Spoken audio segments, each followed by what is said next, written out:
Well, good morning, everyone, and welcome to the #1 community college in the nation. Is that not, I mean, it's something we should all celebrate, that it's here in Florida, it's Valencia. The Aspen Prize is just wonderful for them. But Joyce, as you introduced me as Seminole State University, I have to tell you, I was looking at the list, and I was looking at the names of the community colleges, now state colleges, now colleges, and I thought, you know, every one of us have changed our names over the last few years, and Brevard is the most recent one, and they're going to be known as Eastern Florida State College going forward. And I think it's indicative of the kind of change that's happening in Florida in higher education, and certainly I think we are leading the nation with what we're doing with both Direct Connect, with our bachelor's degrees, with the amazing partnership that we have. And I just want to say a shout out to David Mueller. David is the mayor of Lake Mary, which is where Seminole State College has our mothership, but he is also the coordinator for the regional campuses, so just a great partnership for us. I want to give a few words of welcome this morning, but also tell you a personal story as well, because I was trying to think this weekend what would really resonate with advisors and counselors who are dealing with students whose lives have gotten so much more complicated, I think, than when we were students. So first of all, I love coming to this. I consider this as kind of an annual checkup on how we're doing with Direct Connect. And Direct Connect, I think you all will agree, has been an amazing program for our region, for our students. The other night at the Economic Development Commission dinner, I told about 500 of our key business leaders in the multi-county region that Direct Connect was the brainchild of Dr. John Hitt, and it was. But I also told them that it required 5 college presidents to put aside our egos, to put aside our territorial nature, and to do what was right for our students. And we did. And I think now, some 8 years later, you're seeing amazing results, both for our students and for the economy in our region. So I first of all want to thank you for being here today. And I want to thank you for what you do for our students and with our students, because you are critical as we talk about how to get students through college, get them degrees, get them jobs. I want to just kind of, true confessions, I was a dean of students in a previous life. And it was an amazing experience for me. So I know firsthand what you do, and I know how hard it is, and I know it's gotten more and more complicated from the time that I was a dean of students. But I also want to tell you that I was a student at a community college. I was at St. Petersburg Junior College many years ago. And I was one of those kids that had last day, last hour registration. All right, do you get that picture? It's not pretty.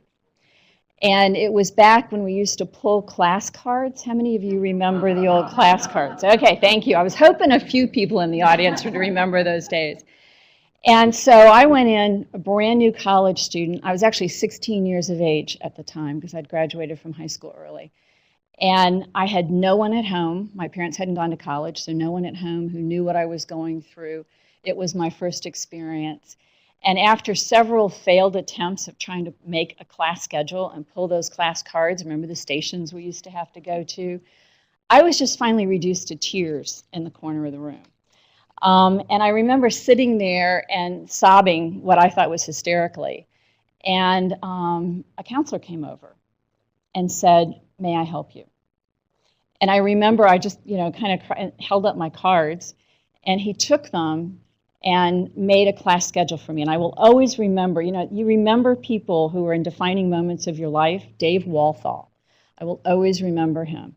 Now, I wound up with 7 Monday classes, okay? So I didn't exactly have the ideal schedule my first term, but so grateful to him for what he did for me. I would say to you, the lives of our students have gotten all the more complicated from the time that I was a student many years ago. Financial aid, advisement, transfer requirements, and it's why Direct Connect is so important. You think about a student coming in, declaring that they have a major, and we know that's very important for them to do if not before they get to us in the first term. And then having at 30 hours a UCF advisor to help hold their hand to get them through as quickly as possible. So you all are key to what is happening in this region and actually in the nation. And I wanted to point out two publications to you. I'm working with the American Association of Community Colleges, and many of you know we have a national initiative to try and get more students to graduate. It's called Reclaiming the American Dream, and you can get it from AACC, and I recommend it to you. If you haven't read it, please do. It's the result of a year-long study that a lot of people did, backed by the Gates Foundation, to really look at what's wrong with higher education, particularly at the community college level, and how do we change that? How do we make it better for our students? From this report, there is now a new national initiative, a 2-year one, called Reclaiming the American Dream, and I am one of the 5 national co-chairs for that. And what we're learning are things like if a student doesn't declare a major before they get to us or in that first term, we are very likely to lose them. We are very likely to not see them graduate. I love the statement that Kay McClenny, who's with the Community College Engagement Group at the University of Texas. Kay says, our students don't do optional. Now think about that for a minute. Our students don't do optional. Many of them don't go to orientation. And have you sat through your orientation lately at your institution? We throw so much at those students that even if they do go, how much do they remember? And do they have the knowledge to apply what they're hearing? And 90% of them will say that seeing an advisor, having a plan is important to their success, but less than a third of them will do that.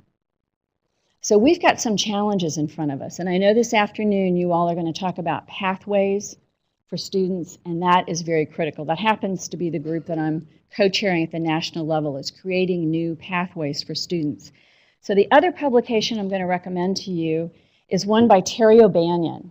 And for those of you who go way back in Florida, you'll know Terry was the Dean of Students at Santa Fe Community College many years ago and then went on to head the League for Innovation. This is called Access, Success, and Completion, a primer for community college faculty, administrators, staff, and trustees. It's the best piece I've read in a long time about what we need to be doing with students, but it's going to take a lot of courage and money, of course, to do the kinds of things that Terry is recommending. And the third thing I'm going to recommend to you is in the April issue of the Journal for the American Association of Community Colleges. Kay McClenny, who is at the Student Engagement, heads the Student Engagement Institute, is going to have an article that's coming out. She sent me an advance copy from my committee called Premise and Promise, and it's about pathways. And it's got some of the latest research that she's gotten over the last 3 years of working with some of the Achieving the Dream schools. And she's going to be writing a series of articles about what she's found out.